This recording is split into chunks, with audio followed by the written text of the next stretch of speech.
Hey guys, found this little thing. Looks like it's SoundCloud lyrics. I think I'm gonna try doing my best to sing along to them. So let's just get right into it. Here's my first take. My worst moment was when we were discovered in the Warsaw Ghetto when the uprising started in April 1943. After hiding in a bunker for 3 weeks, I knew that we were going to die because we knew that all the Jews in Warsaw Ghetto were going to be taken to Treblinka and murdered. We were chasing the train wagons, and my father, like an angel, pushed us through a little window surrounded by barbed wire so we could breathe. They put so many people in the wagons that some would die from suffocation. In the barracks at the Majdanek camp in occupied Poland, we were told to undress naked. My father told me that I should say, I'm 6 years older. I was 11 and a head taller than my twin sister, but I looked 16. A man with a white coat pushed me into a place where there were shower heads, and I started saying my prayers, because we knew in the ghetto that the shower heads were false, that gas would come out and that we were going to die. But instead, water came out and they gave us prison clothes. So I thought that my father must be alive too. I started looking for him, but I couldn't find him. Next day I found out that my mother, my father, and my sister were murdered by the Nazis. I turned almost into a nothing. I felt that my life had no meaning, that I had lost everything. For the next 10 years, I never ever thought about the Holocaust. My brain did something that made me not think about anything. I didn't think about my family.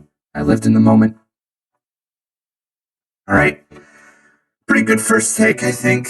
Might have to do a little bit of refinement, cut out all the breathing and all that sort of thing, all that sort of stuff. So yeah, give me your thoughts on what I should maybe sing next, like some potential lyrics. I'm just trying to get better with my singing voice. So yeah, see you in the next one, guys. Bye. Hey guys, after the great feedback on my previous video, I think I'm gonna do another one, do another hot take of just some lyrics so you guys can like hear me as I sound in the recording booth. So before I stall too long, let's get right into it. I am happy to join with you today in what will go down in history as the greatest demonstration for freedom in the history of our nation. 50 years ago, a great American in whose symbolic shadow we stand today signed the Emancipation Proclamation.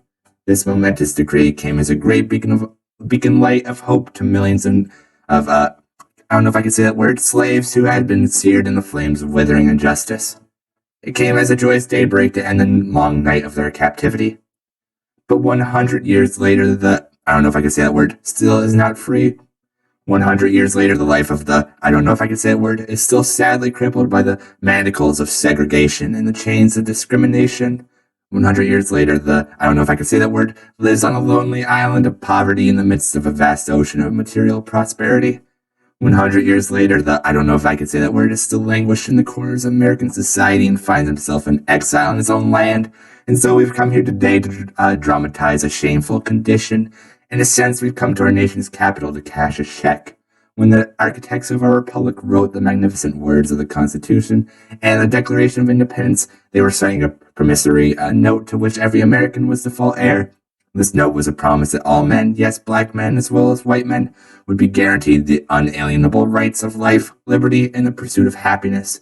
It is obvious today that America had defaulted on this promissory note insofar as our citizens of color are concerned. Instead of honoring this sacred obligation, America has given I don't know if I can say that word, people, a bad check, a check which has come back marked insufficient funds, but we refuse to believe that the Bank of Justice is bankrupt. We refuse to believe that there are insufficient funds in the great vaults of opportunity of this nation, and so we've come to cash this check, a check that will give us upon demands the riches of freedom and the security of justice. So yeah, I think that was actually a pretty good first take, all things considered. I might have to do some more research into that one particular word, see if I can, if I'm allowed to say it on YouTube. So yeah, I might make a third one of these if this one gets the same amount of likes and same subscriber growth as my previous video. I'm talking in the millions, so it shouldn't be that difficult. You know, you guys have done billions and trillions before, so millions really shouldn't be a problem. See you in the next one. Bye bye. All right, you guys asked for it, so here's the third one. We finally reached 22 million, or rather trillion, subscribers. So as a celebration, I'm gonna make a new hot take of one of my songs, my new songs, of some lyrics I found online. And yeah, I'm a bit rusty. It's been a few years since the last one of these, so forgive me if I'm a bit off. Yeah, let's just get right into it.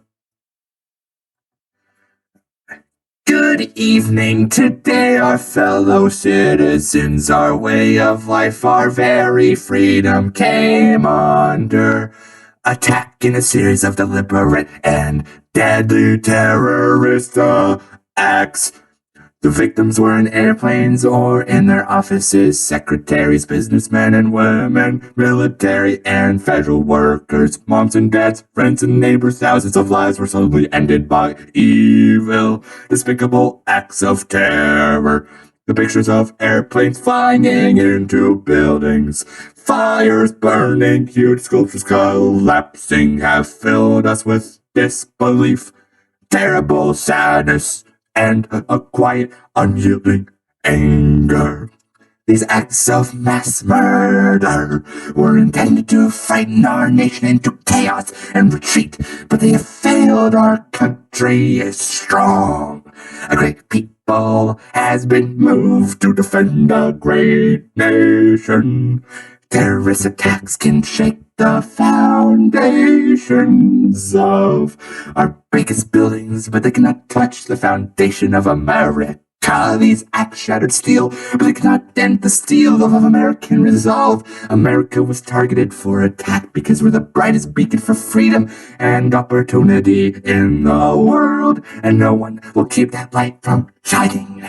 Today our nation saw evil, the very worst of human nature, and we responded with the best of America, with the daring of our rescue workers, with the caring for strangers and neighbors who came to give blood and help in any way they could.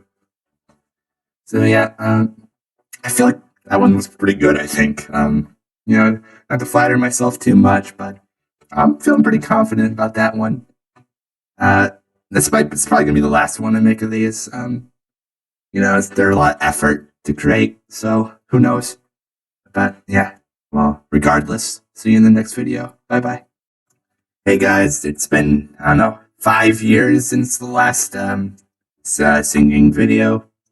Uh, I, I just felt like making one today, so I thought, hey, just do it. Just do it. Just like my favorite guy said. So yeah, I'm gonna just do it right now and get right to it. So let's go. December 7th, 1941, a date which will live in infamy. The United States of America was suddenly and deliberately attacked by naval and air forces of the Empire of Japan. The United States was at peace with their nation, and at the solicitation of Japan was it still in conversation with its government and its emperor, looking towards the maintenance of peace in the Pacific. Indeed, 1 hour after Japanese air squadrons had commenced bombing in the American island of Oahu, the Japanese ambassador to the United States and his colleague delivered to our Secretary of State a formal reply to a recent American message. And while this reply stated that it seemed useless to continue the existing diplomatic negotiations, it contained no threat or hint of war or of armed attack. It will be recorded that the distance of Hawaii from Japan makes it obvious that the attack was deliberately planned many days or even weeks ago. During the intervening time, the Japanese government had deliberately sought to deceive the United States by false statements and expressions of hope for continued peace. Ooh, bit of a tough one, that one, but I think I did pretty good. See you guys in the next video. Bye bye.